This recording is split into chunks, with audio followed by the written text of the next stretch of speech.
Sara, reba ibi. Ntatekintu bona. Harimo ikintu hano kidasobanutse.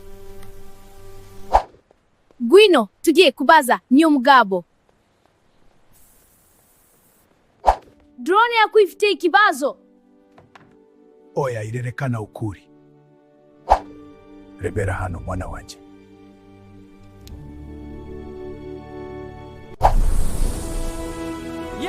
Biracamaje.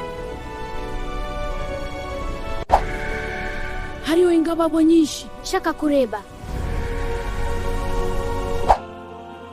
Elisa igeze kubibona. Databuja turakora. Iki? Uwiteka muhumure amaso. Aboturi kumwe ni benshi.